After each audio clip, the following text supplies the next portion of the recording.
mahasiswa D3 Farmasi dari Politeknik Harapan Bersama.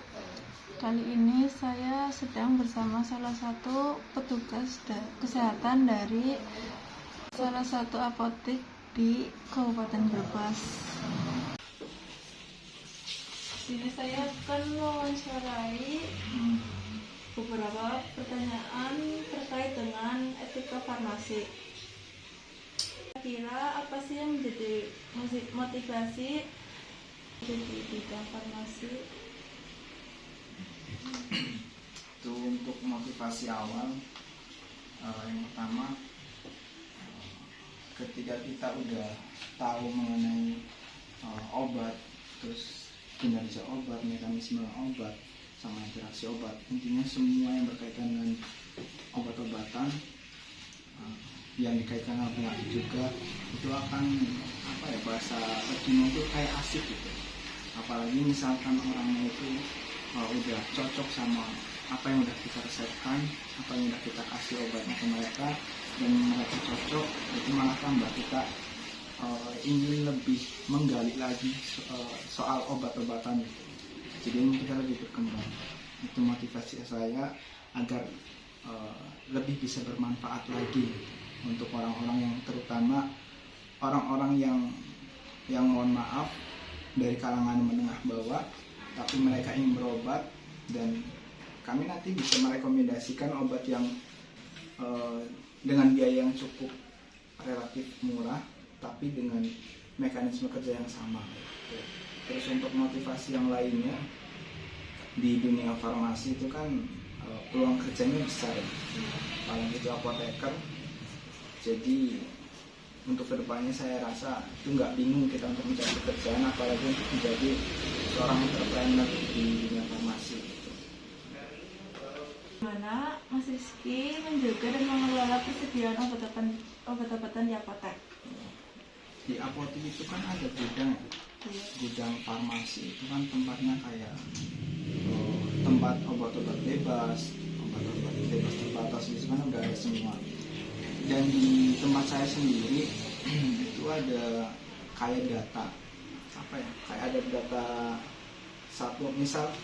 satu locker itu isinya obat bebas semua, dan di situ tuh udah ada data kertas, data kertas obat. Nah di situ udah ada stoknya, itu isinya tuh ada item obat sama tanggal masuk keluarnya obat.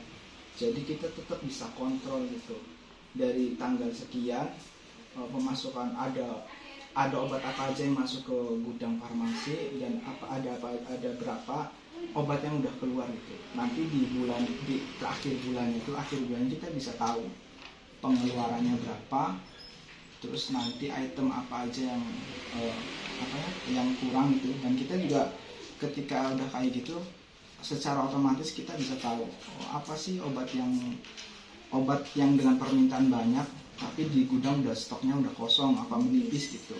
Jadi kita bisa tetap kontrol gitu.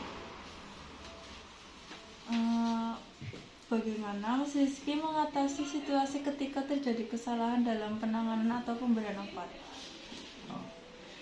Kalau kesalahan di tempat saya sih ini ya jarang terjadi, cuman pernah ada terjadi suatu kesalahan. Cuman kita tetap, terkadang gini, kesalahan itu ketika khususnya di apotek ya, kesalahan obat, pemberian obat itu yang sering terjadi itu dari pasiennya sendiri, kayak ngebawa contoh obat gitu.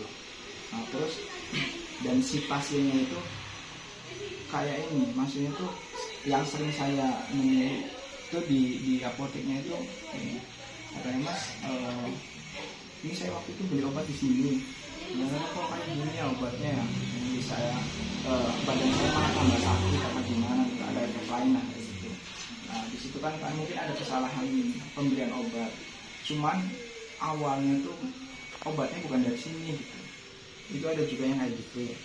Jadi kita tetap ditanyakan dulu, ini obat dari mana awalnya, misalkan dari dokter.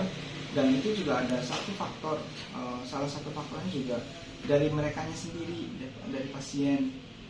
Kayak contoh kesalahan membawa obat, dan akhirnya mereka yang orang awam tahunya kan belinya kan dari sini, jadi tahunya kesalahannya dari sini. Nah, untuk kesalahannya sendiri, untuk mengatasi kesalahan obat itu sendiri, nanti kita tanyakan kira-kira efek samping yang udah terjadi di pasien itu apa. Terus nanti kira-kira keluhan yang sekarang itu dirasakan apa. Nanti kita bisa ganti obat tersebut gitu. Ya tentunya dari kejadian itu ya kita tetap sebelumnya kita minta maaf ya, gitu, untuk etikanya.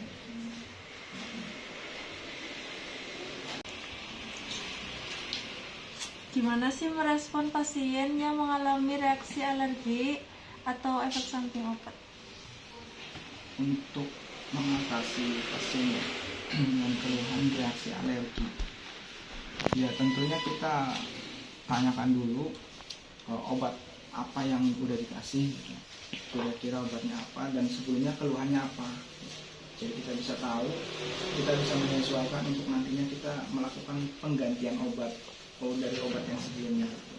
Nah, misalkan reaksi obat kan ada juga salah satu contoh, misalnya ada pasien yang banyak juga yang alergi obat antibiotik kayak contoh amoxicillin, cefadroxin, itu yang parah, itu yang pernah saya temui itu efek sampingnya cefadroxin dan dia langsung dirawat gitu, karena dia nggak bisa nafas, itu efek sampingnya. Nah, untuk ketika ada hal yang kayak gitu, kondisi yang kayak gitu, kita tetap maksudnya ditanya dari awal keluhannya apa, terus obat yang dulu dikasih itu apa, dikonsumsi itu apa, yang kita tanyakan. Nah, kalau udah kira-kira dia itu alergi ketika minum obat apa gitu, misalkan minum obat ini, misalkan obat antibiotik misalnya, udah nanti kita ganti antibiotik tersebut ke antibiotik yang memiliki efek samping yang minimal.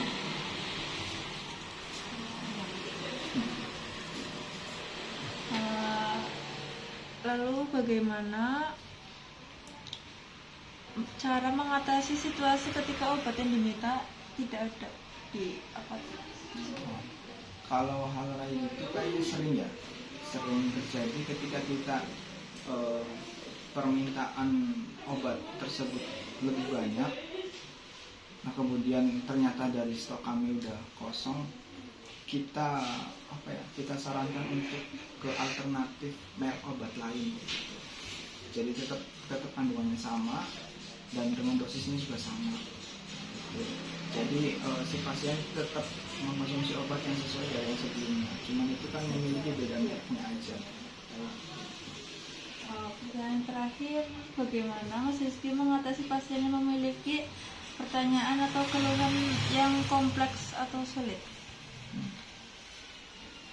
Untuk untuk pasien yang kayak gitu tuh kan saya sering nemui dan saya sering bedakan itu dalam artian gini, kita nggak bisa menjelaskan penjelasan tentang obat ke masyarakat awam dengan bahasa yang terlalu medis, dengan bahasa yang terlalu ilmiah apa gimana, itu nggak bisa.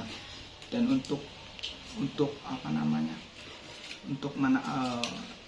ketika ada pasien yang dari masyarakat awam, ya kita bisa jelaskan dengan bahasa yang sesederhana mungkin biar mereka itu paham. Ya kan tujuannya kita menjelaskan obat itu biar mereka paham dan tidak ada terjadinya kesalahan